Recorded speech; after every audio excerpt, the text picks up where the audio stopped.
Naalala ko pa nung unang beses nagkanobya. Grabe pre, sariwa pa ang aking memorya. Second year high school tapos ubod ng kulit. Kausapin unang beses ay bigla siyang nagsungit. Itatago ko na lang sa pangalan na Colleen. Ibang klase ganda niya, kaya naman habulin. Tanong niya sa'kin, o ano, sa assignment ay tapos ka na ba? Sagot ko, kung kokopya ka ang swerte mo aba. Lagi ko siyang kausap umaga hanggang gabi. Nung nahulog na ako, niligawan ko siya pre. 13 anyos mapusok pa, dalos-dalos desisyon. Kahit amos-mus pa labang pumasok ng relasyon. Madalas kaming magtalo dahil sa aking pagkagago. Ilang beses nagloko, oo di ako perfecto. Lumipas ang isang taon, tumagal-tagal kami. Biglang lamig nung summer break dahil nag-break na din kami.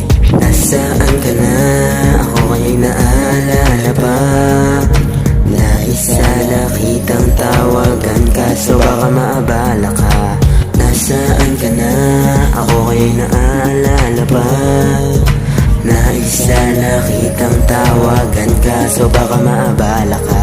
Storya, dati kong nobya na si Kosa. Kumula grade 8 nung wala pa akong syota. Kasama ko nung birthday ko, inuman ng tropa. Lakas ng tama ko sa kanya para ako nagdroga. Kasama kong tumambay, lapake kong umagahin. Lumiliban pa sa klase, punta sa tambayan namin. Kahit mga kilos niya ay hindi ayos para sa akin, pero ayos lang yun, kailangan ko siyang tanggapin. Masangga sa bawat bagay at kasama kong tumagay. Puro lang kami lambingan, bibihira kong mag-away. Ayos lamang ang lahat, yun ang akala ko nung una. Pare iwan mo na yan, tapik sa akin ng mga tropa. Kinausap niya ako, itigil na natin to. Hindi naman ako aso, ba't maghahabol ako? Pero ilang galon ng luha, tila ba naipon ko? At ilang buwan din bago napahilom to.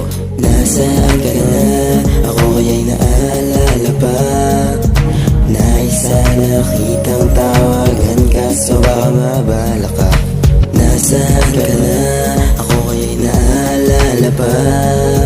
Naisa nakitang tawagan ka, so baka mabala ka.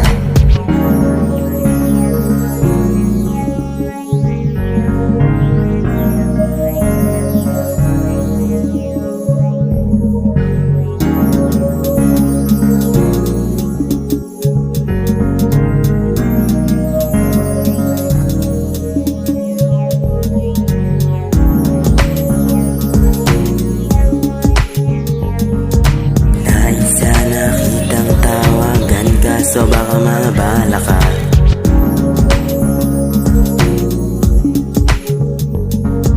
Naisa nakitang tawagan ka, so baka maabala ka.